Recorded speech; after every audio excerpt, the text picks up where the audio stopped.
Ladies and gentlemen, coming to you live from the Lucky Dog studio in a hidden location somewhere in the upper Midwest of the United States of America, it's a brother making his own way but with all the wrong opinions.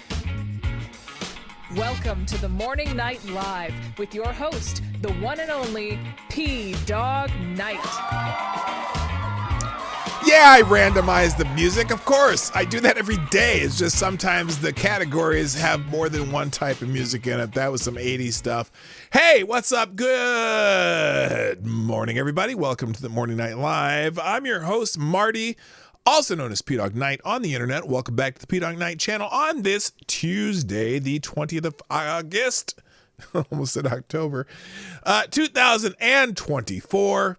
I hope you're having a lovely morning. I had a nice, I made myself a little nice breakfast here, even though I was late. I made myself a little nice breakfast. I had some eggs with some, it's face punch seasoning. It's like this hot seasoning that's really good on eggs for some reason. And I have my cup of reparations coffee today. We're in the, this is from the Greyhound Bus Origin Center. It's the Greyhound Bus Museum in Hibbing, Minnesota. That's the coffee's being brought to you by that. Because this is how Greyhound started. Oops, let me put it in the camera. See that car right there? That was the original Greyhound vehicle that took people from Hibbing, Minnesota to Alice, Minnesota, an 8-mile trip, because some guy bought a car and people wanted to ride it, and he charged people 10 cents to ride from Hibbing to Alice and back, and that's how the Greyhound Bus Company started. Now, Greyhound still exists kind of, and there's, merge the trailways and all these other, but anyway, that's what it is. So anyway, happy Monday, and let's say hi to everybody and get it going, because there's obviously the DNC thing's going on. And I didn't really cover the Republican National Convention much either, other than clips and snippets, and that's what I'm going to do today too. I'm not going to go into any real deep stuff about it, but it's interesting because last night Joe Biden, I'm Bidening. Joe Biden delivered his own eulogy, and he's got some practice. He delivered a eulogy for that KKK dude. But anyway, let's say hi and get going. First in the chat, of course, is Avocados Diablo, who gets the bell. Also, good morning, Patty O Furniture. All you need. Hey, it's been a while. Nice to see you back. Also, good morning to Aaron Meredith, Lord Stanhope, Tyler F is in the house. Hello, Special Can Acid. Is that and Willie won't go home, and Jethro Hetero. That's a light crowd today. What's up? Is it because I just went right into the countdown and people haven't had a chance to come here? Well, I guess so. We'll figure it out. I should just chit chat for a while, shouldn't I? Because people will show up if I just sit here and chit chat, right? Because usually I'm like, I got some banter and things to talk about. Oh, I know what I can tell you. So Lady Boomer last night, she went to so there's 4 bands touring together right now. It's starts with Cheap Trick, Steve Miller Band, Def Leppard, and the headliner was Journey with the new dude singing whatever that. Where's the new singer for Journey from? Is he from Korea, South Korea, He's not from North Korea. I think he's from Korea anyway, they found him based on a YouTube video because, Steve Perry basically his voice is shot. He had some throat issues, lymph nodes, whatever on his show, and he can't sing anymore, at least not strongly. And so they got the dude from that they found in a YouTube video singing from the Philippines. That's right, he's from the Philippines. And he sounds very much like Steve Perry in his prime. So they got this young guy who didn't speak English before. The only English he spoke was singing Journey songs. And they said, hey, they like, we want you to be our lead singer. So now he's touring with Journey and been doing that for, I want to say, it's got to be 10 years now. And people love it. He sounds just like Steve Perry. So Cheap Trick, the only good thing to come out of Rockford, Illinois. Oh, really? I didn't realize they were from Rockford. But anyway, so anyway, those four bands were touring together. They they played in the Twins Stadium, Target Field, and I unfortunately I was sleeping when Lady Boomer got home. She sent me a picture from the concert. It looked pretty good, and I'm sure it was fun. It's a lot of people, a lot of gray hairs, going out to see nostalgia bands, and I gotta think that maybe these bands are, I want to say hard up for money, but I don't know. They're doing a big tour. I mean, you got to make money still when you get older. So what the hell? Anyway, good morning, Amazing Disgrace. I see you jumped in there, and that's the only purpose. So I don't know. Maybe I need to chit chat for longer. No, I'm not. Anyway, because plus I got to get ready. We're having a little family brunch this weekend, so I'm thinking about that. I might make something special. I mean, it's because I don't. There's only. I mean, I'm trying to think of what I should make for this family brunch. So I'm a little distracted. Anyway, DNC anthem, Journey, can't stop deceiving. Hold on to your ceiling. I don't know why I said ceiling, but I tried to think of something that besides the actual words. And Johnny Boomertech made it today. Good morning, Johnny Boomertech. Right, Johnny? Anyway, all right. Well, I could wait for... Oh, Andrew Thorson's here, too. I caught Atmosphere with Method Man and Redman on Saturday. Oh, really? Now, that's a weird combination. That's a weird combination. Because isn't... I think... Is it REO Speedwagon was touring with... Night Ranger, and that was weird too. Oh, you saw it at Red Rocks. What? How? Now, wait a minute. Atmosphere with Method Man and Redman at Red Rocks. That'd be kind of a strange concert. To me, maybe, I don't know. Now sing it in Tagalog. What is Tagalog? I have no idea what Tagalog is. Anyway. Let's get into the show. So today, the special day today, it is National Radio Day. I know you are. Wait, what the hell did you do there? Let's try this. There we go. It's National Radio Day. On August 20th, National Radio Day recognizes the great invention of the radio. Celebrate the news, information, music, and stories carried across the airways. Well, I got a question for you. I have a question for you because I cannot remember. Well, yes, I can. I can remember the last time I listened to the radio, but it wasn't on purpose. Okay. It was because I was in someone else's car and they were listening to the radio. Although it wasn't necessarily just regular broadcast radio. They were on Sirius XM because she loves listening to classical music on Sirius XM. But when is the last time in the chat? Tell me the last time. Like give me a time frame. I don't need to know what you were doing because it might have been something freaky deaky. Tell me the last time you actually listened to the radio on just regular airwaves, not Sirius XM, not subscriber radio, whatever, but just listen to the radio. Okay.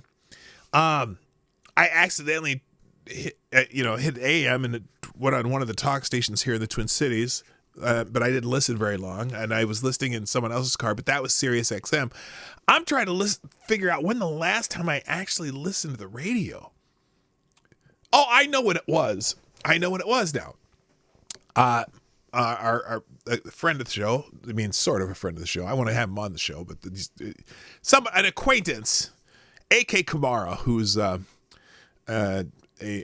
pretty active in the Republican Party here, was on a radio station here in the Twin Cities. I listened when he was on the talk station. Hello, Bishop. How you doing? Nice to see you. So anyway, last time you listened to the radio, put it in the chat. And also, thank you, Mr. Avocados Diablo. You are the new Streamlabs Superstar sponsor of the day. Dropping a 223 in the chip jar, a.k.a. a small bullet, saying... Okay, here we go. Oh,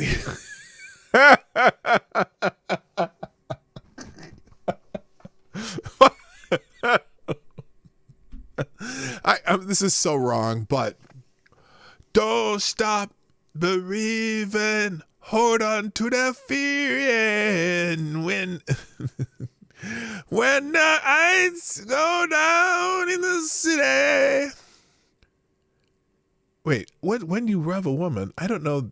I don't know what song that one is. To praise the music, roving, touching, tweezing. I know that one. Praise some music. To praise some music. I'm not sure which one that one is. When you love a woman, is that from? What is that from? I don't know. Anyway, okay. Why don't they call it the Philippinish? I don't know. Listen to XM all the time. First Wave channel and the last Ramones had a decent. Okay, now you didn't listen to the rules. Okay, I said, when is the last time you listened to just regular old airwaves radio, not subscription radio? XM is subscription radio. Last week, the special kid asked, why don't you call it Philippines? Every day I'm a driver and play it. Oh, well, yeah. But do you listen to the radio, or do you listen to like playlist, or you listen to like XM subscriber radio? I'm curious. There's a decent 80s channel here I listen to sometimes. I mean, my wife, I forgot. My wife listens to the radio in her car. She listens to a morning show and sometimes listens to KQ, which is a kind of a rock station here. Sunday, my phone wouldn't link to the car, so it was a short drive, 5 to 10 minutes. Okay, I used to DJ for a local station. Oh, okay, cool. It's all I listen to while I'm driving. Oh, see, I listen to a lot of videos when I'm driving. Like, I usually catch up on people I like to listen to. I put their shows on like YouTube on 1.5 times speed, and that's how I keep caught up on some of the other people I like to watch. 9/11 was the last time I listened to the radio. Last time, wow. Good morning, Shrapnel, by the way. That's a Journey song, not the one you're thinking of. Yeah, I know. I'm trying to figure it out. Which Journey song it is, though. I know a lot of Journey songs. And to praise some music, I don't know what that one either. I mean,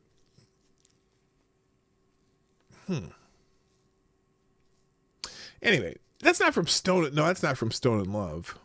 I don't know what that song is from. Anyway, okay. I got laughed at by Don Fagan while he was singing because I was in the front row singing FM louder than he was. Oh, that's funny. All right. Who's sorry now? Someday love will find you. Break those chains that bind you. One night we'll remind.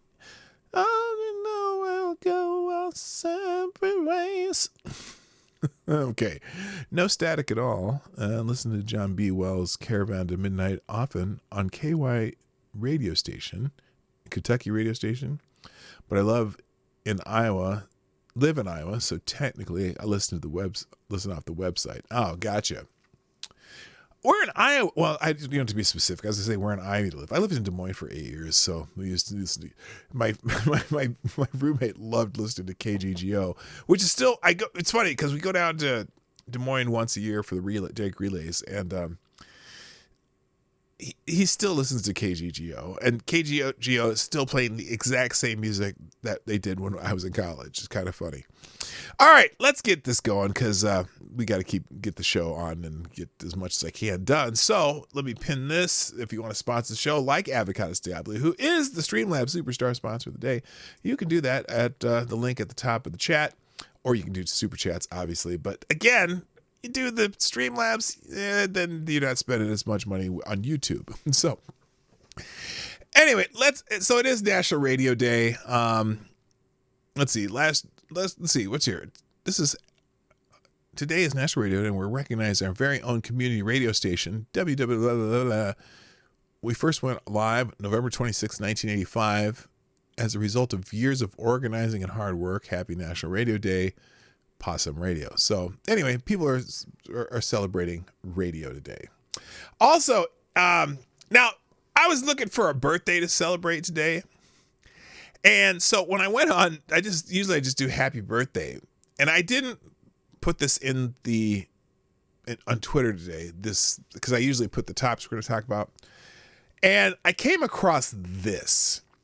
And this is interesting because some account called Restoring Your Faith in Humanity said, everybody say happy birthday, Daniel. And so happy birthday, Daniel was trending number 1 this morning. So, and this is someone named Kev Be Kind said, the hell happened there? Oh, I must have hit the cord. So this guy says, Daniel, my son, profoundly autistic, hasn't one friend. It's his birthday today in his CHP. He wrote that his 2 wishes were to learn to drive and to make friends. Please wish him a happy birthday. Please show him you care. Please share. Happy birthday, blah, blah, blah, blah, blah. Okay. And I thought, oh, that's sweet. That is so sweet. Oh, Satan is trending on X. Oh my goodness. I hope he's okay. But then as I scrolled down, I found this. Happy birthday, Daniel is trending because a large influencer account randomly posted a wildly popular 3-year-old screenshot to boost their own engagement.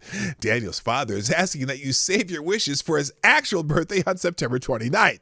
So he says, please, I'm getting swamped with birthday messages for Daniel, and I appreciate them all, but it's not his birthday. His birthday is on the 29th of September, when he will be 18 years old. Go for it then. So this account just randomly but the influence account clearly had a success here and got, because 4,100 comments, 1,700 retweets, 18,000 likes.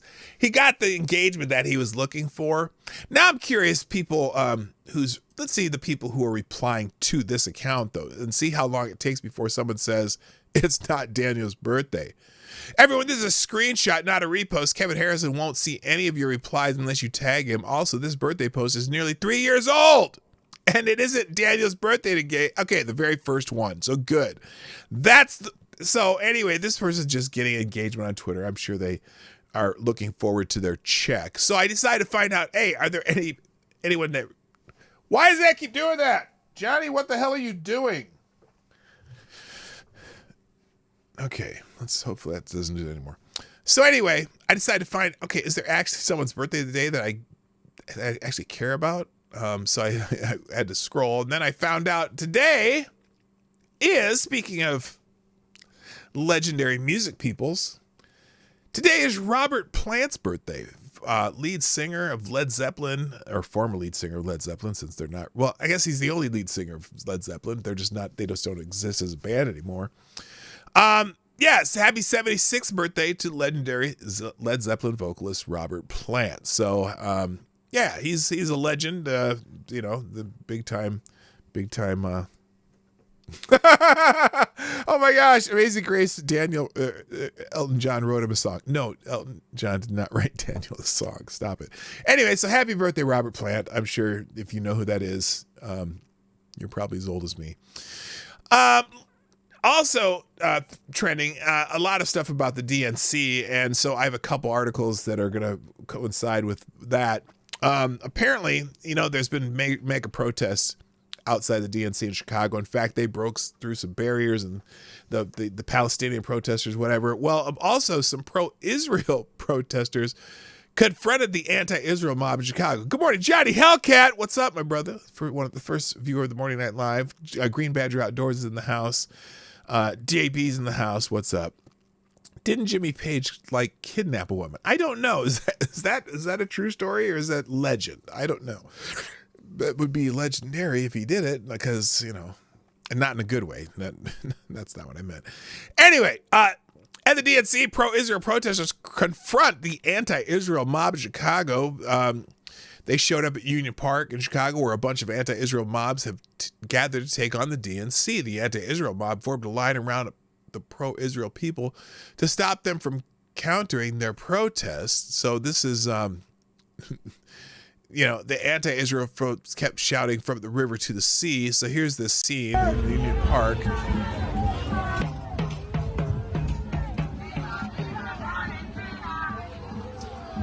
Now, it's not a ton of them, but there's, it might be 75, 100.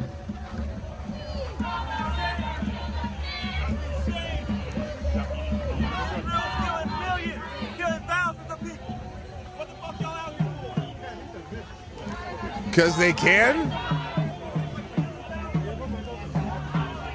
And carrying pictures of hostages. So that's interesting. And then let's see, someone here, a group of pro-Israel protesters show up to the coalition to march on the DNC. They say the pro-Palestinian protesters are misguided and America needs to be talking about hostages still held by Hamas. Here I'm in Chicago in Union Park, where a few hundred protesters here to protest the Democratic National Convention with primary focus on opposing many Democrats' support of Israel's war in Gaza. A small group of protesters just marched around the park. Okay, so anyway, that's interesting. So far, I haven't heard anything about any extreme violence, although I know there's been lots of pushing and shoving of the police officers, which, I hear that's called an insurrection, but that doesn't count if it's Democrat or left-wing protesters, because they just don't get in trouble. Good morning, number one. So anyway, that's interesting. Now, obviously, it's the DNC, so that's trending on X, the app formerly known as Twitter, and like I said, Joe Biden came to give his own eulogy, and so lots of people are posting about it, showing different videos of different things people said, it's fascinating because it seems to me, as I've been watching just the coverage of it, that the name of the title here about the fact checkers right there, they don't seem to have any interest in fact checking these people. And the case in point that I put in the link there is that this woman comes on and is talking at the DNC saying that, brings out a big old printed out book of Project 25. And let me see if I can find it. Hang on a second here. I'm pretty sure it's over here. Here, hang on a second. The AP, I'm going to read you what that says if you haven't seen the thumbnail. The AP, the Associated Press,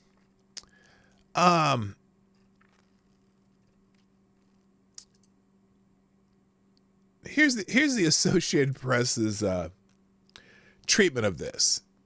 They say Michigan Senator Mallory McMorrow brought out a printed copy of Project 25, which is the Republican blueprint for a second Trump term in the White House.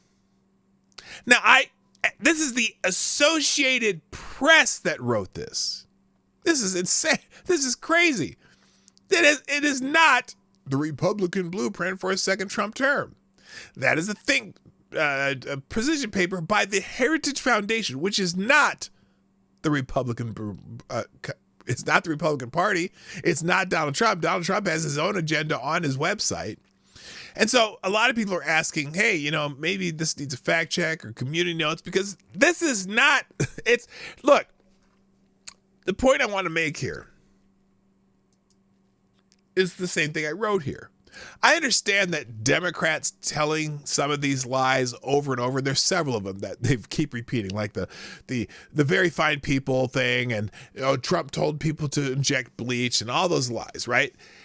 I can understand why Democrat operatives, Democrat strategists, whatever, would want to repeat those things over and over and over ad nauseum, no matter how many times they've been fact-checked, right? Because if you tell those lies often enough, some people will believe them, and a lot of people do. And so, especially in a forum like the Democratic National Convention, where, at least a few more people are watching, I don't know why, because I didn't watch the Republican National Convention either, but the Associated Press, a news organization,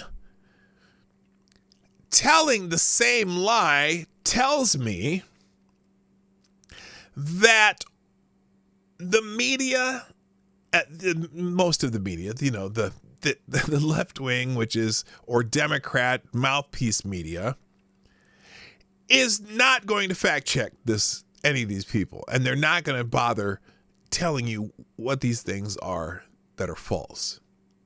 They're on the same track they were in 2020, where the media has taken a side and they're going to do everything they can to help that side.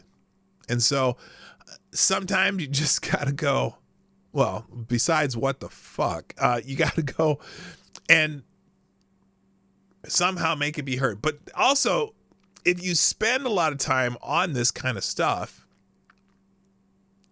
and not on policy, that takes, they can tell these lies over and over, because what are the people who support Trump or on the right going to do? They're going to spend time playing defense. Well, how about we do this instead? How about we burden her with what has been? That's my line. Why don't we burden her with what has been, and just, instead of they can lie all they want, but we'll show what her record is and what her policy positions are and what she has done in the past, because clearly she doesn't want people to know about her past, because she wants people to be unburdened by what has been, meaning reject history, not and because you look at some of her proposals, like, I talked about this yesterday, the $25,000 down payment assistance for first-time homebuyers. But again, they make it even more specific: first-time homebuyers who don't have a family legacy of owning homes, meaning it's probably going to be mostly illegal aliens, and or people who just, free money is a great way to get people to buy homes, but it sure doesn't help them keep a home. That should be the experience they should have learned in 2008. But apparently Kamala Harris is unburdened by what has been and still proposing giving free money to people. Never works in the housing industry, because if you don't have skin in the game, then you're just more likely, if you get free money and you put that towards the home, and if you default and you go into foreclosure or whatever, you really haven't lost anything, because you don't have any of your own money in the game. And so it makes it easier to just say, well, fuck it, we'll just walk away because we can't afford it anymore. Well, and then, of course, the real estate people and the mortgage people who can churn those loans, especially for the mortgage people, right? Because then they can just start another loan where the interest is paid mostly on the front end anyway. The mortgage companies really don't lose a lot of money on foreclosures unless it's early in the game, right? Because the first year of payments is almost all interest. That's the way it works. You don't start paying more towards principal until you're towards the end of your loan. A lot of people never get towards the end of their loan. So basically, you're just churning, profits. But again, so they don't care, fine. And then the real estate people, the real estate agents, they can churn that business too. Foreclosures is a really good business for some agents. Anyway, thank you, Avocado Stay. I'll be dropping some more coins in the tip jar. A small bullet, who says, setting aside all the rest of that tweet, why does it end read from him? Since when does Project 2025 have a penis? Yeah. She proceeded to slam it on the podium and read from him. Yeah, I guess that particular book has male pronouns, he, him pronouns. I guess you don't have to be male to have he, him pronouns. So that book is a man, I guess. I don't know. That's a really weird way to end that sentence. All right. So, more DNC stuff, though. Let's talk about the DNC, things that people are posting. A lot of people are posting about Joe Biden's speech, and Joe Biden's also trending because, he read his own eulogy last night. So, oh, wait, what is that? I got these out of order. Let's move this one over. So here we go. Joe Biden. Oh, by the way, Joe Biden did the very fine people thing in his speech, too. That's another one that I don't know if any of the media was fact-checking. Maybe they did on Fox, but I don't think anywhere else. Joe Biden invoked the very fine people hoax in his farewell address to the Democratic National Convention on Monday night, using a proven lie once more that has been repeatedly debunked to his face. Again, that's what's Breitbart doing. They're spending their time on this lie. All they got to do is say he lied. Go look it up. Hello, Kevin S. and Ravon Harris. What's up? The hoax claims that President Donald Trump referred to neo-Nazis who rioted in Charlottesville, Virginia on August 2017 as very fine people. In fact, as the transcript of his remarks shows, Trump condemned them totally. So that's this. I think this is, isn't this Scott, what's his face's debunking of this with Scott Adams? Anyway, so Biden used the hoax to launch his campaign in April 2019. Breitbart News confronted him directly in August 2019 with the evidence that Trump had, in fact, condemned the neo-Nazis, and Biden denied it. Biden denied it and repeated it again. So here it is. Mr. Vice President, are you aware that you're misquoting Donald Trump in Charlottesville? He never called neo-Nazis very fine people? No, he called all those folks that walked out of that, they were neo-Nazis, shouting hate. Their veins bulging. But he said specifically that. Now he's making this up too. He's making this up.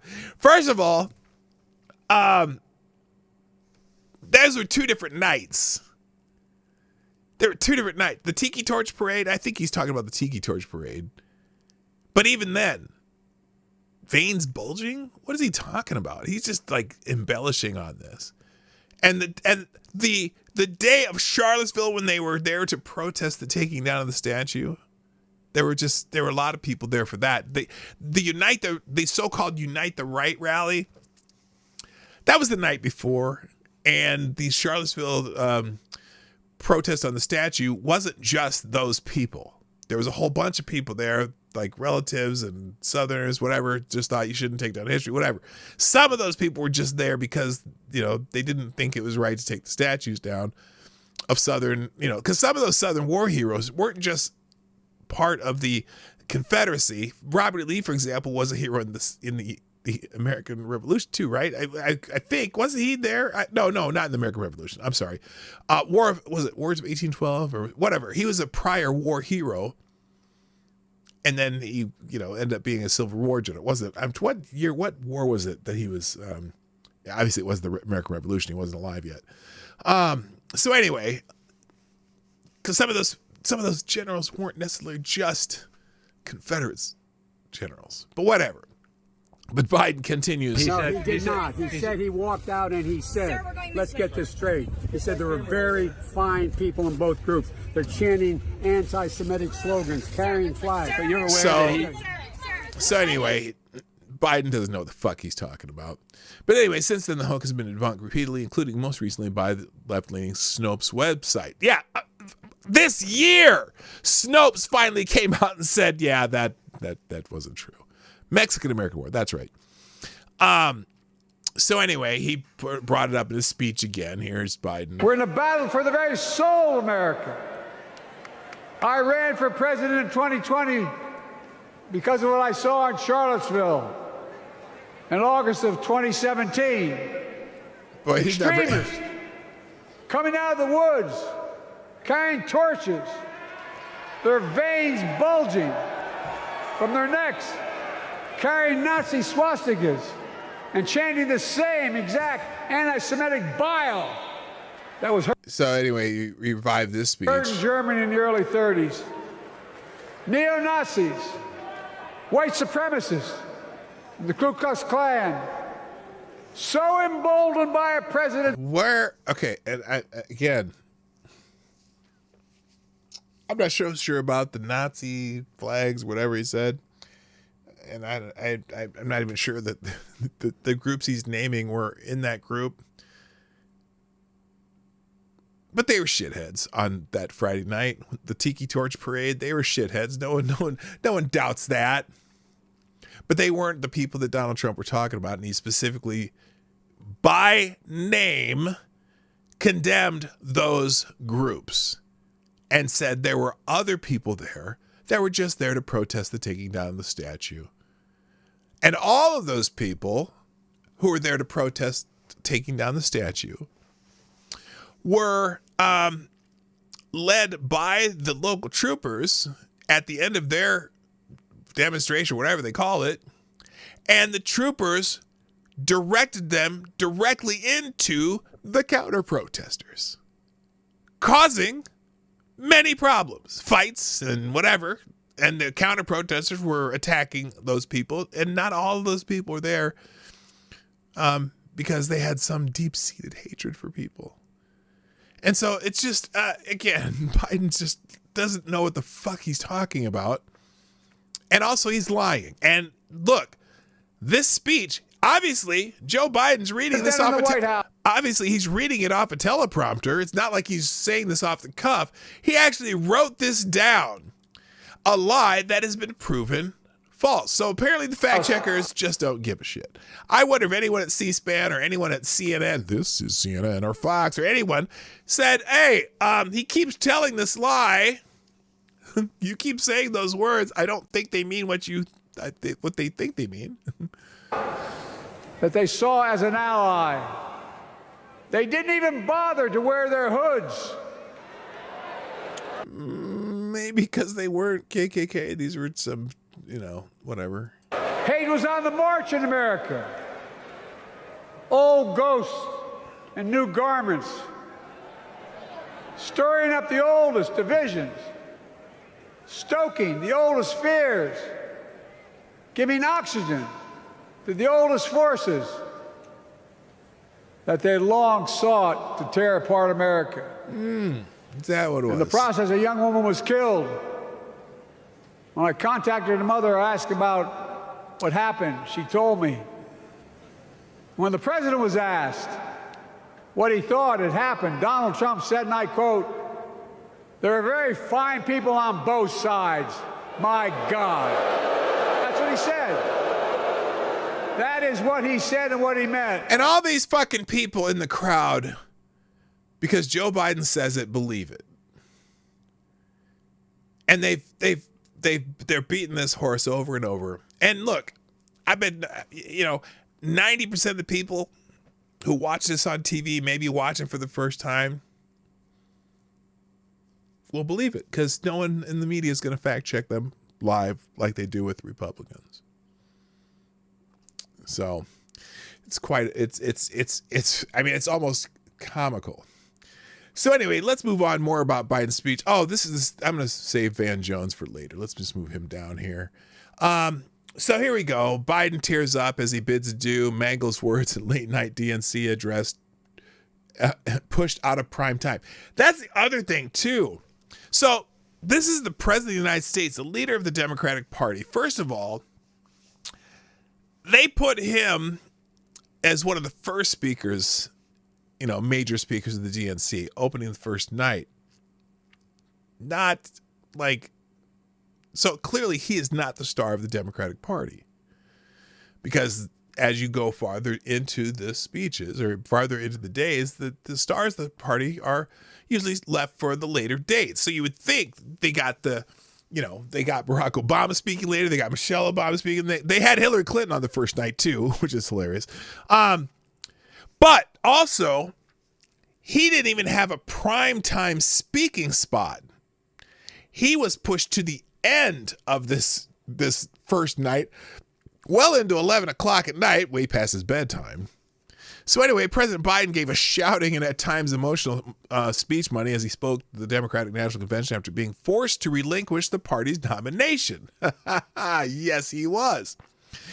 And remarks that in a further indignity were bumped out of prime time. So he said, America, I love you, said Biden, 81, dabbing his eyes after an introduction from his daughter, Ashley Biden, which was also a little weird because they were playing some song that was probably inappropriate. I can't remember the song. Anyway, the crowd chanting, "Thank you, Joe," continued to applaud the outgoing president for several minutes before he kicked off his address. "Thank you, Kamala, too," Biden said when the supportive heckling persisted throughout his 51-minute speech, noting his endorsement of Vice President Kamala Harris as his replacement nominee. Supportive heckling.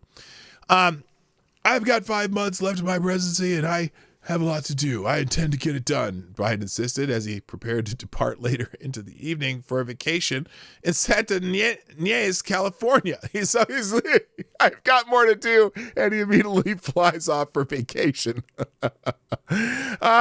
Following weeks, notably few public events since he dropped his bid for the second term on July 21st. It's been an honor of my lifetime to serve as your president. And I love this job, but I love my country more. Wait a minute. I thought you were the most qualified to be president. If you are most qualified to be president, why aren't you running still? Just curious. Biden said that picking Harris, 59, as his running mate in 2020 was the best decision I made in my whole career, and claimed that democracy must be preserved by electing her. That's ironic, because she wasn't elected to be the nominee. Harris and her husband, Doug Emhoff, along with Biden's family, including scandal-plagued first son, Hunter Biden, joined him on stage when he concluded in a scene that resembled a nomination acceptance celebration. Let me ask you, are you ready for Vote for Freedom? Are we ready to fight for democracy and for America? Let me ask you, are you ready to elect Kamala Harris and Tim Walz? Biden implored the thousands of Democrats who began to trickle out before he'd even finished speaking. Biden mangled his words when discussing the Supreme Court's decision to overturn Roe versus Wade. The decision overturning Roe versus Wade that you heard earlier tonight, the United States Supreme Court majority wrote the following, quote, women are not without electoral or political power. They had no electrical power. Better buy a generator. Okay, never mind. Biden was set to speak at 9:50 local time, but his speaking time was delayed by verbose remarks by his warm-up speakers, including Hillary Clinton and Representative Alexandria Ocasio-Cortez, who gushed over Biden's tenure after forcing him to step aside. This article is brutal the way they write it. This is the New York Post. So he ended up speaking at 10:27 local time, 11:27 Eastern, limiting the number of live viewers. About half of Americans live in the Eastern time zone. He wrapped up well after midnight in New York. A Biden aide told Axios, "This is awful." He literally set up a campaign and handed it over to them. Do they have to cut him out of prime time? Well, yes, they did. I think that was strategical because they didn't want to hear how feeble he sounds. The outgoing chief executive showed few signs of the perceived cognitive decline that led to his retirement, but at one point admitted, "I'm so damn old," and in a slight slip claimed, "I wrote a peace treaty for Gaza," in reference to a troubled ceasefire plan. He said he began his political career appearing too young, and it ended seeming too old to stay as president, in a rueful note. Now, that's interesting because they did push his ass out. Naughty girls need love too. What are we doing in the audio, in the chat here? I don't know what that means. Oh, that's that. What's her name? Who's sang that song? Samantha Fox. Naughty girls need love too. Okay. So anyway, this is just recapping the speech. Let's go to, I'm just going to show you a couple others articles about this. Because in front page, Daniel Greenfield said this is Biden's deranged DNC speech. Now, he was screaming and yelling at points where you're like, what the fuck are you yelling about? Maybe tomorrow we'll just go through this speech. But there's so much more going on, and maybe I won't. If Democrats needed another reminder of why their party insiders ousted Biden as their nominee, they got it on opening night. Kamala's joy may be as fake as a $3 bill, but Biden's deranged rants about his opponents and threats to democracy would have tanked the election. Biden was in fine form, repeating the usual lies, cliches, and raging mumbling his way through the same speech that he's been giving for 4 years, in which he acts like he's the last guard of democracy against anyone who disagrees with him, while trying to also uphold his legacy as America's savior. At least this time, he left the red lighting and armed soldiers back home. It's a sad spectacle. Sadder still because Biden isn't really angry at Trump or Republicans. They didn't oust him. He did himself and his party, or he did it to himself, and then his party did it to him. Biden is repeating his democracy shtick to an audience which chose to ignore 14 million members of the party who voted for him. Why does it keep doing that? Drive me nuts. This isn't a call for justice. It's a deranged King Lear threatening everyone while being powerless to do anything because he was weak and trusted the wrong people. And the wrong people are in his own party. No amount of lies and rants will change where Biden found himself. So that's an interesting take there.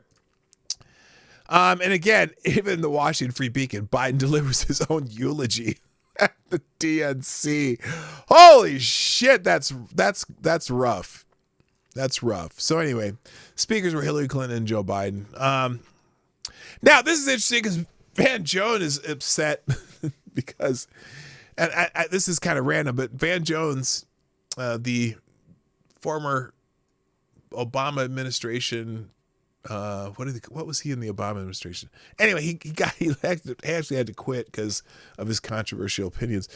But he's upset that Harris hasn't pulled away from Trump despite the positive press, like the positive press that you all keep giving him. So here's Van Jones talking about why this is scary. First, just the state of the race. I mean, he's there in Pennsylvania. You have Vance and Trump bracketing this ticket all week long, and new polling is suggesting pretty tight in these battleground states. David Urban, how are you seeing things? Yeah, look, it's going to be tight. The entire race is going to be tight, back and forth, back and forth. Nobody expected this race. Perhaps maybe a few weeks ago, right, when the feature speaker tonight was still on the ballot. But even then, everybody knew it was going to close. Democrats had come home, Republicans had come home. This is a race that's going to be about a few 100,000 votes. They will get a slight DNC bump. But again, all the Republicans have to do, all they have to do is burden her by what has been. Sorry, I keep saying it. And so I was with the former president this weekend in Scranton, the Wilkes-Barre area, Scranton-Wilkes-Barre area. He's now in York. Vance is in Philadelphia. The current vice president was in my home county of Beaver County yesterday, Western Pennsylvania. They're going to spend a lot of time in the Commonwealth because I don't think anyone can be president without that. But each one of these races is within the margin of error, and it's important that people show up to vote and vote early. Okay, Van, what you got to say? The best thing that I've heard right now is that David Urban is here with us because the last time David Urban was with Trump in Pennsylvania, he won Pennsylvania. So we're going to keep you here. We're going to lock the door. You don't think want you out there. He's like the good luck he's charm? the Pennsylvania whisperer, and we're not letting you go back. But look, obviously it makes sense for Trump to be out there. He's not going to get the dominant position in national media, and it may not matter if he can go and scratch another 5 votes, another 10 votes, another 20 votes back in his column in the swing states where it matters. That's his business. But for us, this is the big opportunity. Now, when he says us, he doesn't just mean Democrats. He also means the media. By the way, good morning, Nomad.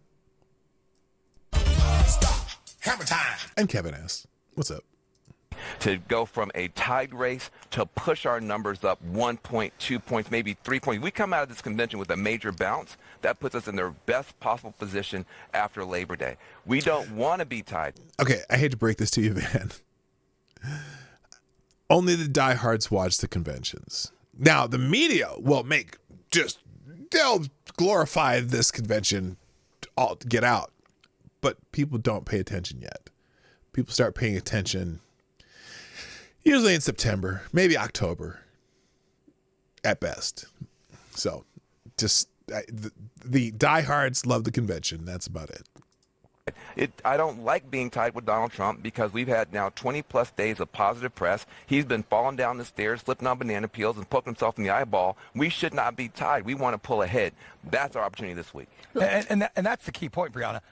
This campaign, the Harris campaign, has been flawless for the past 28, 30 days. That's because they haven't had to answer any questions. It's a tied race. That's scary. They're doing the best they can, and it's tied. That's really important. Yep.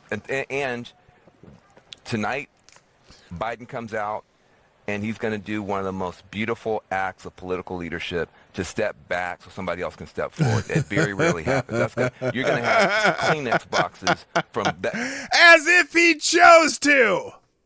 From up there to over there, as of people if he chose watching to. someone do something honorable, and it's going to make people want to fight that much harder that his sacrifice is not in vain. I'll be crying. I'll be crying. Listen, you wanted him. I'd rather be running against Joe Biden. Well, first. So there you go. Anyway, so there you go. That's Van Jones. That's funny. Also, I just have it twice, don't I? I don't need it twice. Let's close this one. All right, I'm just going to go down the line here. Decency is trending. Decency.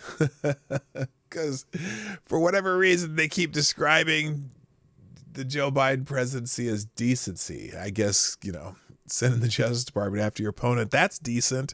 Having weirdos and naked people in the White House lawn showing off their their man boobies, decent, whatever. So Obama says, what I admire about Joe is his decency. Oh yeah, and also profiteering off your political office for years to the tunes of millions of dollars going to your family. Yeah, that's decency. Okay, I'm going to skip that. Fact-checking Trump. Oh, wait a minute. Fact-checking the top lies told by President Biden during the DNC address in under 5 minutes. Okay, let's check out here's some fact-checking for you. Someone called Overton News. Fact-checking the top 5 lies told by President Biden. Bloodbath hoax. Amid his address, Biden doubled down on the bloodbath hoax, claiming that President Trump promised to ignite a bloodbath in the country if he loses the election. He's promising a bloodbath if he loses, in his words. Biden or his speechwriters appeared to be referencing a remark made by Trump at a campaign rally in Dayton, Ohio in March, which has been taken out of context. During the rally, Trump spoke about the American auto industry, suggesting without his policies implemented, the industry and the entire country, for that matter, would suffer significantly, i.e. a bloodbath. This was the quote. He's promising a bloodbath if he loses, in his words. We're going to put a 100% tariff on every single car that comes across the line, and you're not going to be able to sell those cars. If I get elected, now if I don't get elected, it's going to be a bloodbath for the whole, that's going to be the least of it. It's going to be a bloodbath for the country. That'll be the least of it. But they're not going to sell those cars. They're building massive factories. So Trump was talking about an economic bloodbath. Also, the very fine people on both sides hoax. Here's how they represent that. Neo-Nazis, white supremacists, the Ku Klux Klan, so emboldened by a president then in the White House that they saw as an ally. They didn't even bother to wear their hoods. Hate was on the march in America.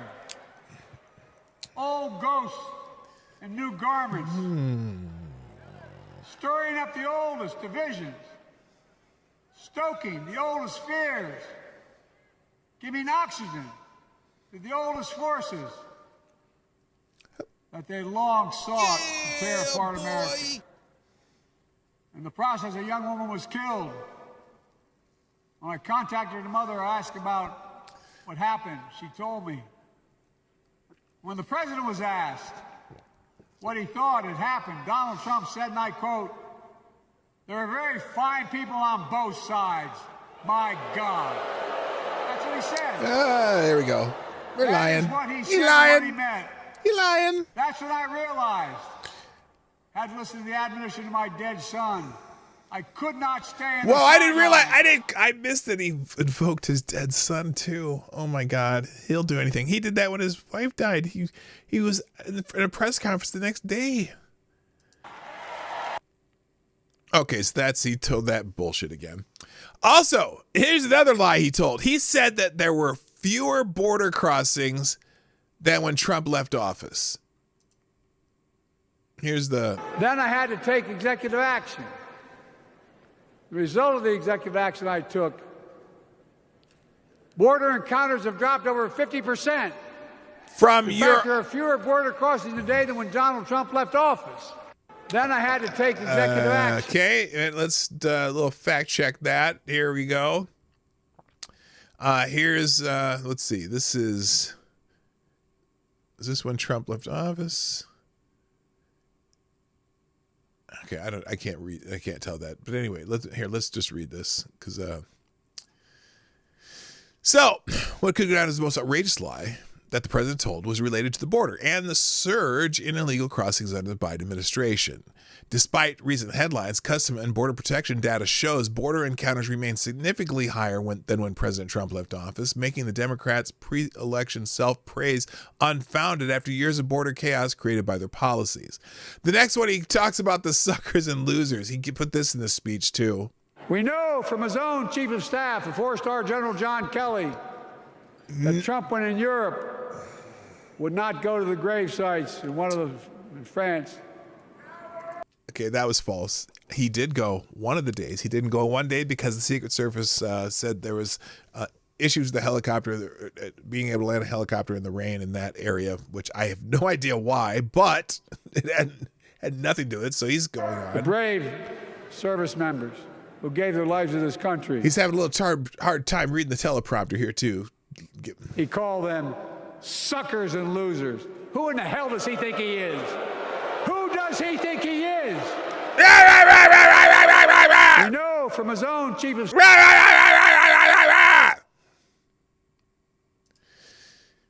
So, President Trump has consistently denied ever making the statement, with the entire story stemming from a single 2020 article in The Atlantic that relied on anonymous sources. President Trump spoke about the fake quote attributed to him. That was a made-up quote. Suckers and losers, they made it up. It was a third-rate magazine that's failing.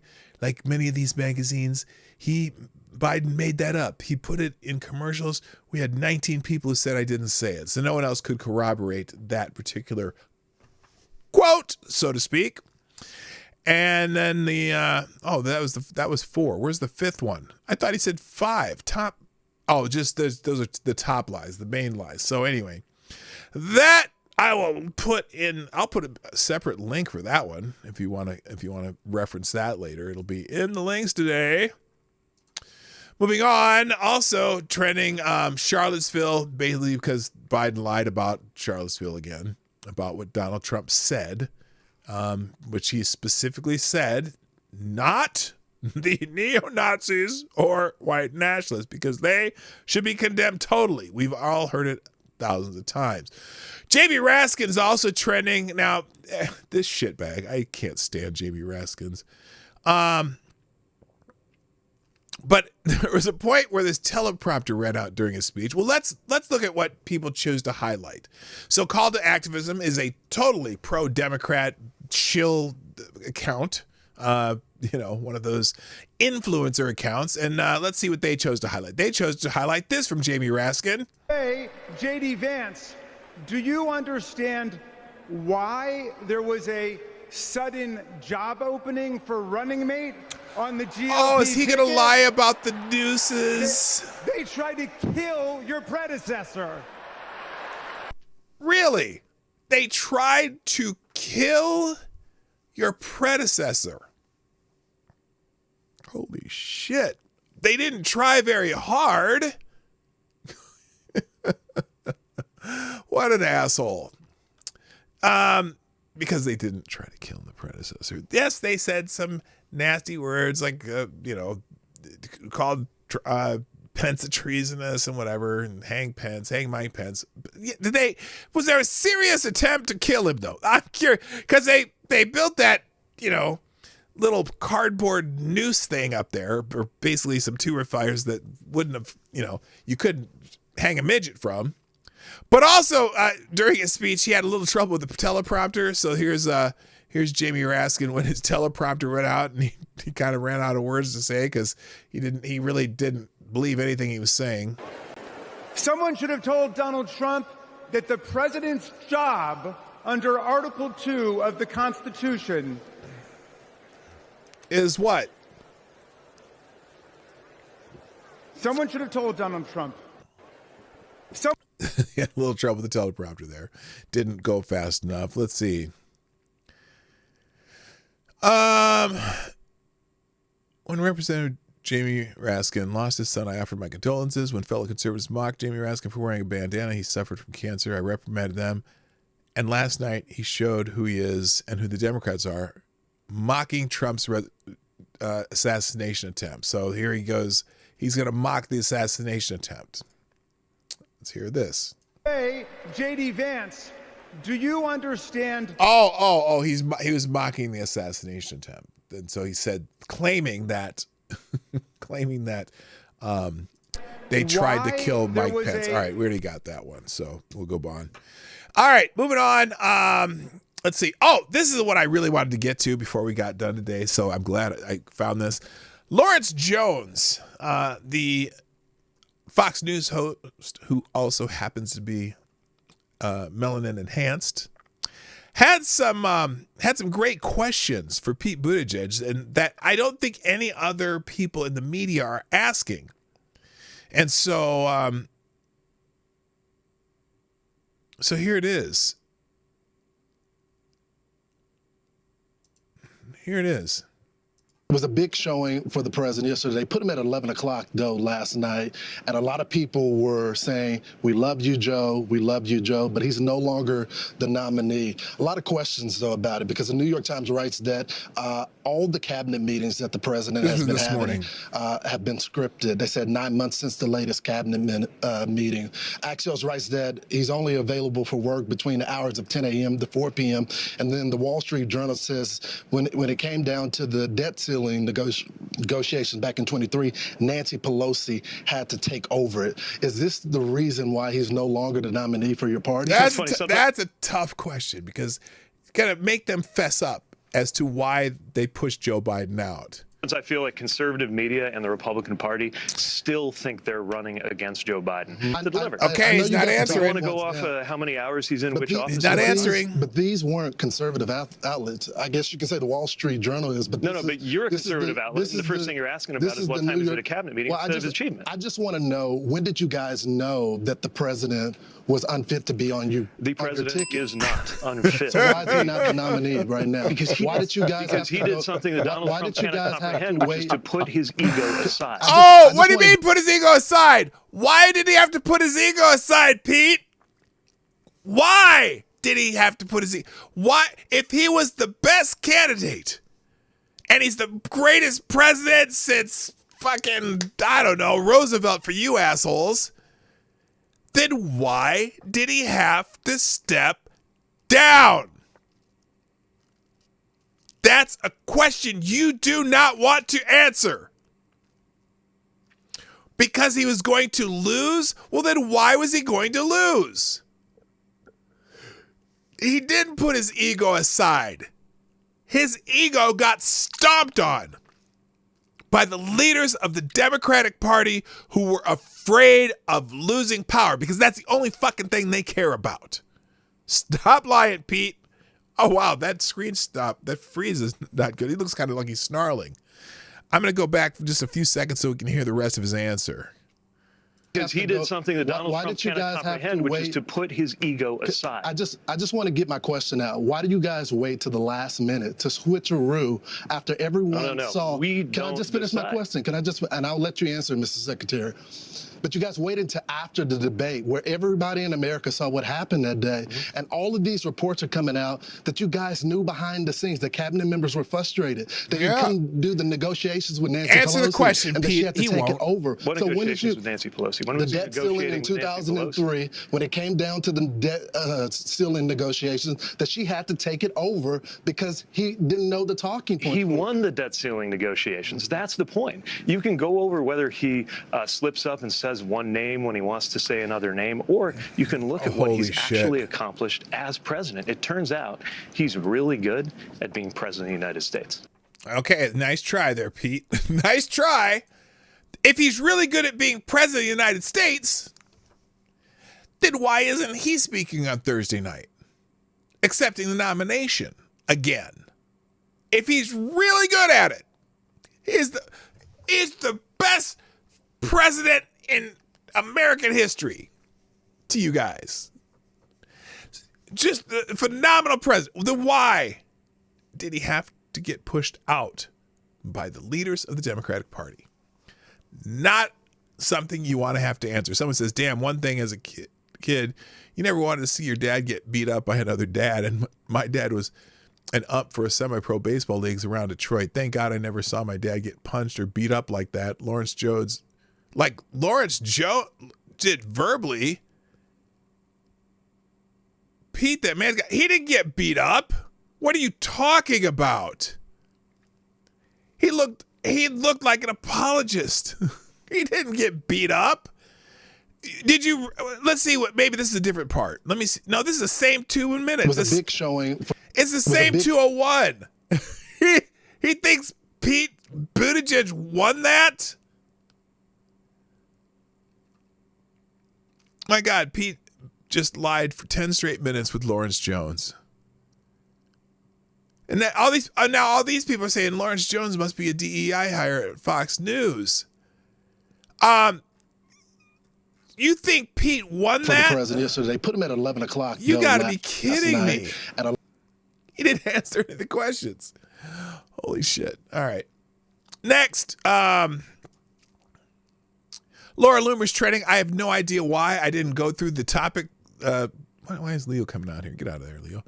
I have no. Oh, because she said something about. One, she said they're going to perform a live abortion on the DNC stage, which, at this point, people marching dressed up as abortion pills, and they have free vasectomies and abortions available at the DNC this year. And I thought that was a joke. No, they actually got a Planned Parenthood mobile out there offering free vasectomies and abortions. Now, on that subject, by the way, I'm always on this show, because I have a very nuanced position about abortion. I think, obviously, I personally think it should be legal up to a certain point in the development of the fetus, but certainly it needs to remain early, and because otherwise you're killing a developing human being, which you are the whole time. But you know what I mean. I have a nuanced position on it. However, as I think about this more, maybe I should just support abortion more, because after seeing the abortion mobile at the DNC that's offering free abortions and vasectomies, I was thinking to myself, if we offer more abortions and vasectomies to Democrats, they'll take care of themselves. They'll remove their own, they'll remove their offspring from the gene pool. I'm like, maybe I'm thinking about this wrong. I don't know. Is that terrible to say? It might be. Anyway, so apparently AOC lied about having a home in Yorktown Heights that was in foreclosure. She lied about that. I don't know why Laura Loomer's trending. Watch, pro-Hamas protesters have made it inside the DNC convention during Biden's speech. Oh, there were hecklers that made it into the arena.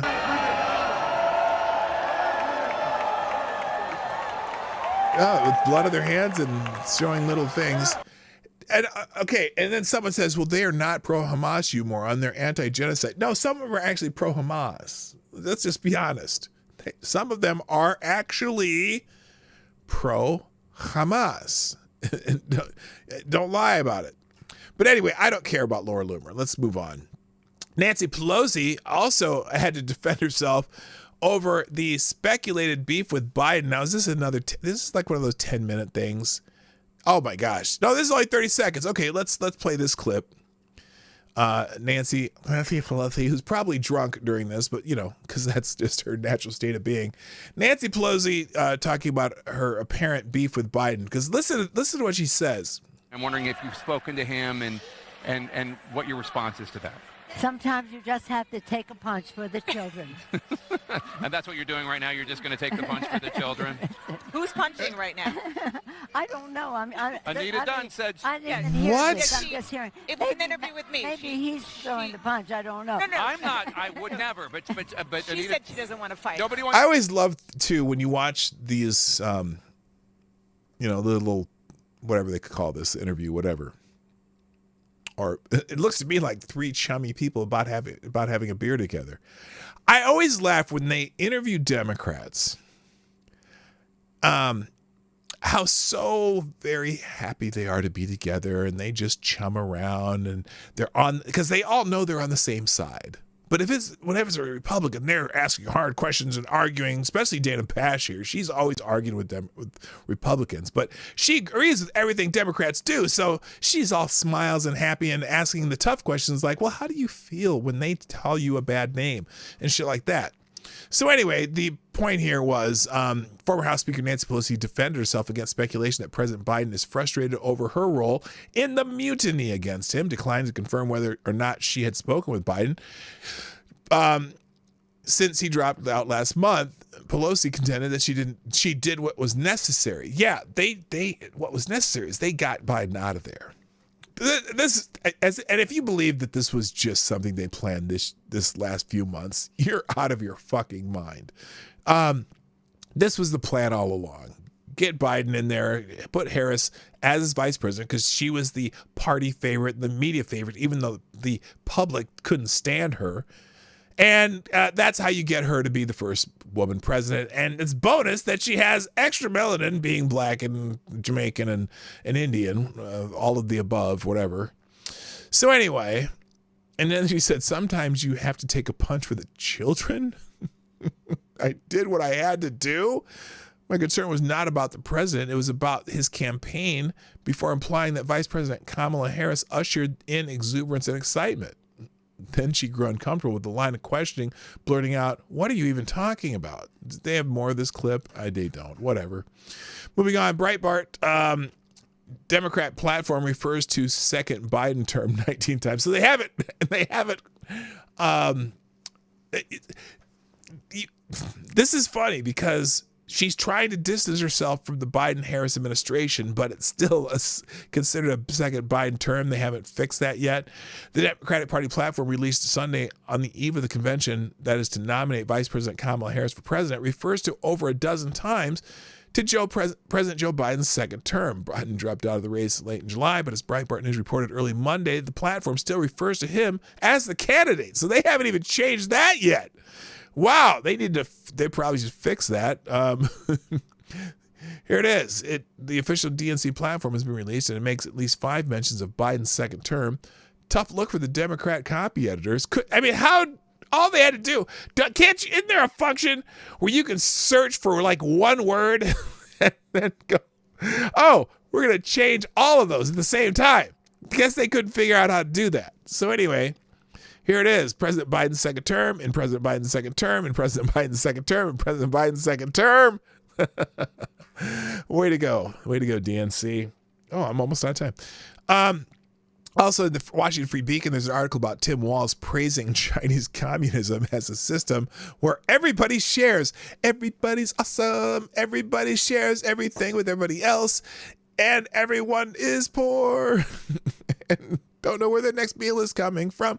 Anyway, as a high school teacher in the 1990s, Democratic vice presidential candidate and Minnesota Governor Tim Walz appeared to extol life under Chinese communism, telling his students that it is a system in which everyone shares and gets free food and housing.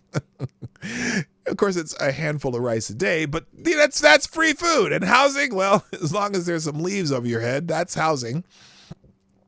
It means everyone is the same and everyone shares. Well, Tim, no, not everyone is the same.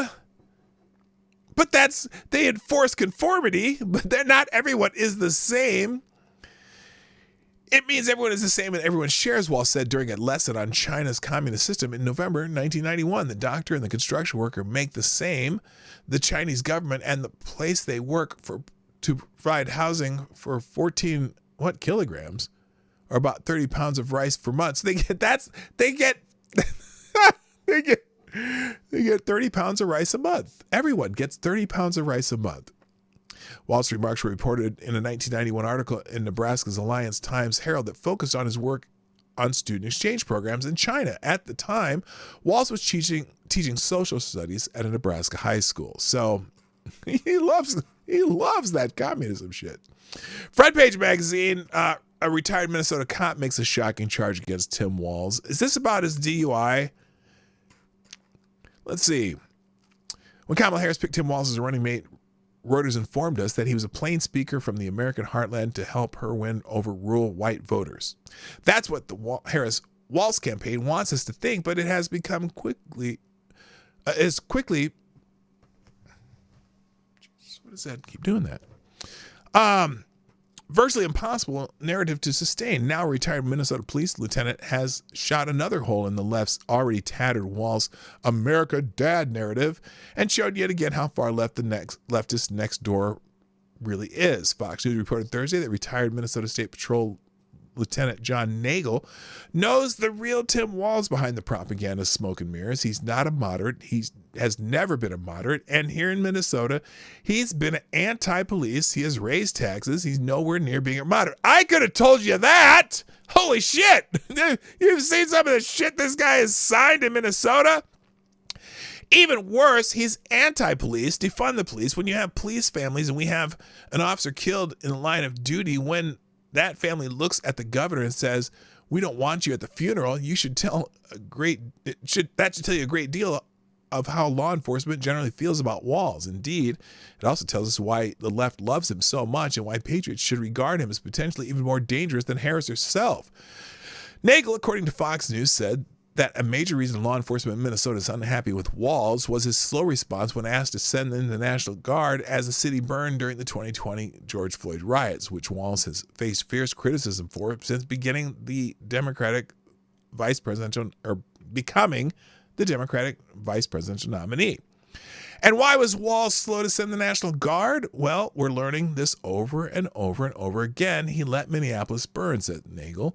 I think he intentionally let Minneapolis burn. Now, when they say Minneapolis, not all of Minneapolis. Minneapolis is still pretty much intact, okay? In fact, it is intact. Most of this burning occurred along Lake Street, which is, a section of Minneapolis just west of the uptown area. But it was a large swath of burning shit. and so anyway, and mostly businesses in that area. And so let's see.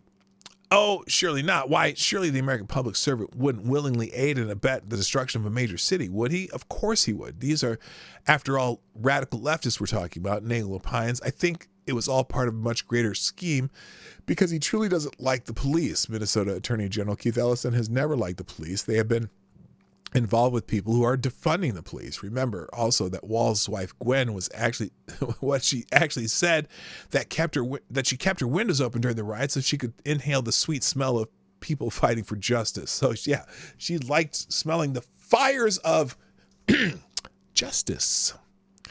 So anyway, if you want to read the rest of that, it just goes on what most of us in Minnesota know about Tim Walz. He's a gem. All right, I got to finish up. So, here it is. Here's it is. It took the DNC only 8 years to go from pocket constitutions to free vasectomies. So this was, 8 years ago they had remember the DNC gave out pocket constitutions because they thought Donald Trump was the threat to democracy. So. Media lies hasn't fully destroyed our faith in the system. COVID hysteria hadn't eroded our fundamental freedoms. And the Democrats still handed out swag bags full of wholesome trinkets like church fans and pocket constitutions at their convention in Philadelphia in 2016. But that was before they descended full throttle into gay race communism. Times have changed, and the swag has changed right along with it. Attendees at this year's DNC won't just get some free candy and water. They'll have the wonderful opportunity to receive free abortions and vasectomies, which, again, I fully encourage. All those white guys for Harris, vasectomies, baby, all of you, right now. Go ahead. Please, do not reproduce. Just down the block from the convention center. Is that what the media means by Kamala sparking joy? So here it is. Thank you, Wiener Circle. This is Planned Parenthood Great Rivers. Thank you, Wiener Circle. The Wiener Circle. It's not too late to reserve your free medication abortion appointment at our mobile health clinic in Chicago's West Loop. We currently have a wait list for free vasectomies. Repost and spread the word. So they're giving out free vasectomies. The Planned Parenthood Mobile Health Clinic is just like those ASPCA mobile spay-neuter clinics. They drive around bad neighborhoods giving out discount dog surgeries to make sure people who probably have no business having pets in the first place don't further contribute to the feral animal problem. Yes, that's what Democrats think of their voters. Apparently, their voters are all for it. There's already a wait list for vasectomies. At least the dogs resist until you coax them inside with some cheese. Are the white dudes for Harris proud that they're less of a man than the intact male chihuahua? But this is nothing new. True to their eugenicist roots, Democrats want strict control over population. Except this time, they're sterilizing their own liberal base, and I am all for it. Holy shit. All right. So headlines before I go. There's an article in Legal Insurrection about vulnerable Democrat senators skipping the DNC. So these are all Sherrod Brown, John Tester, and Jackie Rosen don't want to be seen at the DNC because they're losing their races in Ohio, Montana, and Nevada, respectively. And they don't want to be associated with their own party because, that's not working for them as well because some of the crazy shit they do. In human events, they have a suggestion for Donald Trump to win with undecided voters. Trump should make them his spokespeople. If this election comes down to Trump's personality versus the AstroTurf media full version of Harris's personality, Trump's odds of winning plummet. His negatives are deeply baked in the American electorate, which is why his support ceiling seems cemented at 48%. Meanwhile, Harris appears to be joyfully singing her way through a campaign of tightly scripted, controlled appearances, because she has to, including never holding a basic press conference. So they're suggesting that Trump talk to these people who are undecided and actually get them to tell their stories, and maybe that'll help the Trump campaign. You can read it in Human Events. Media Research Center, Kamala says her $2 trillion free stuff plan will pay for itself. We already talked about this word salad. You unveiled your some economic policies last week. Yeah. Can you explain how you're going to pay for those? And can you give us a sense of what other policies you want to unveil going forward? By the way, before she answers, you just look wait, at it before she answers, and I know you've seen this, but I'm going to play it again. As I scroll through X, the app formerly known as Twitter, and I see people posting this particular clip, there are people who think this answer is extremely profound. Just profound. And there's some people applauding her for staying on message. So the question was, how do you plan on paying for this $2 trillion in shit that you're proposing? Going to pay for those, and can you give us a sense of what other policies you want to unveil going forward? Sure. Well, you just look at it in terms of what we are talking about, for example, around children and the child tax credit and extending the EITC. It's at $6,000 for the first year of a child's life. The return on that investment in terms of what that will do and what it will pay for will be tremendous. We've seen it when we did it. Return on investment? Wait, whoa. Investment? What? We reduced child poverty by over 50%. No, you didn't. So that's a lot of the work. And then what we're doing in terms of the tax credits, we know that there's a great return on that investment. And when we increase home ownership in America, what that means in terms of increasing the tax base, not to mention property tax base, what that does to fund schools, again, return on investment. I think it's a mistake for any person who talks. So you're indirectly funding schools with a $25,000 down payment assistance to people who, which is going to, again, you throw free money into the mix. One, it causes housing prices to skyrocket. If you're giving people $25,000, you can expect house prices to go up $100,000, maybe $75,000, $100,000, because you have more people competing for houses, and so the prices go up because there's bidding and whatever, and you're giving away free money so more people can buy houses. And oftentimes, when you give people free money, they have no skin in the game. They just have that free money. And so, like I said, if they foreclose, well, that's great for the realtors and the mortgage people who could put a new mortgage and sell the house again. So they can just churn. But we didn't learn anything in 2008, did we? We didn't learn a damn thing, did we? It's about public policy to not critically evaluate how you measure the return on investment. Yeah, okay, you clearly aren't returning. There's no return on investment on government spending. Government spending is not an investment. Unless it's maybe training programs are, I don't know. But again, so she said it'll all pay for itself, she says. Yeah, no, it won't. No, it won't. Anyway. In National Pulse, top Obama economist slams Kamala's pricing policies as not sensible. So talking about her kind of price control idea, the so-called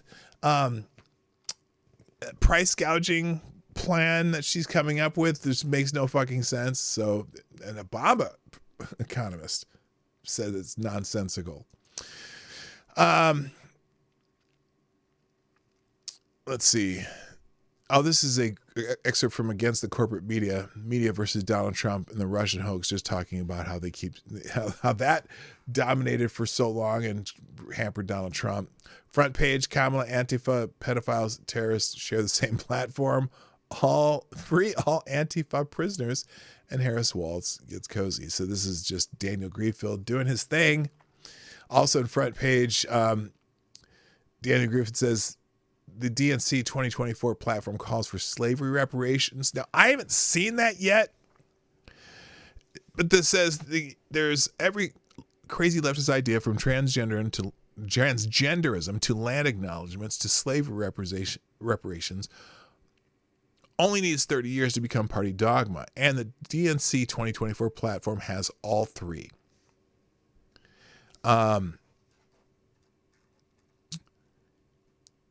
Under the heading of racial equity, the DNC 2024 platform claims that we have a long way to go to realize the full promise of America, but we are committed as a party to continuing the work to build a nation where people are not only created equal, but treated equally throughout their lives. To determine how best to right historical wrongs, Democrats support Congress executing a study of reparations and continuing impacts of slavery.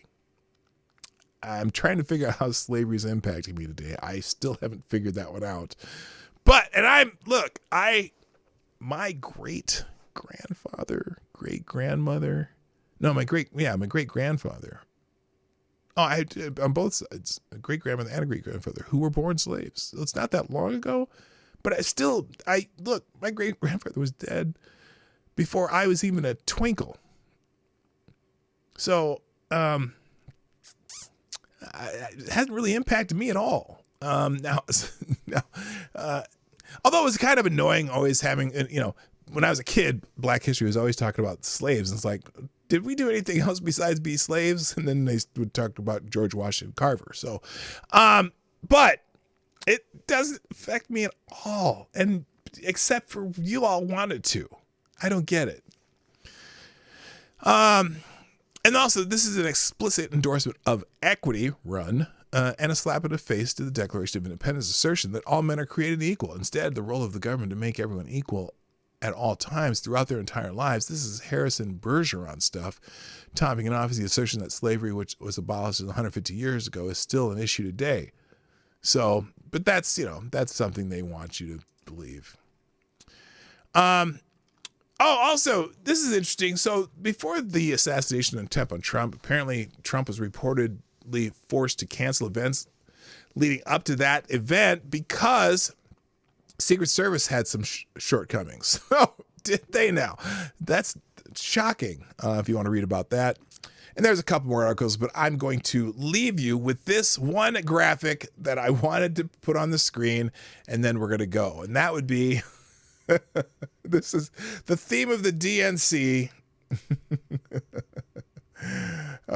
Bring out your dead. So there we go. All right, guys, that's it for today. I'm sure there'll be plenty more of DNC bullshit tomorrow, and maybe some other news. Who knows? Maybe I hear there may be an agreement on getting the hostages out of Gaza, and Secretary Blinken was over in Tel Aviv the other day. There may be something coming up on that soon. I don't know.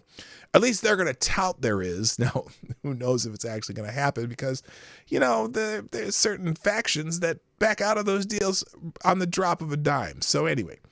All right, that's it. I got to go. Thank you.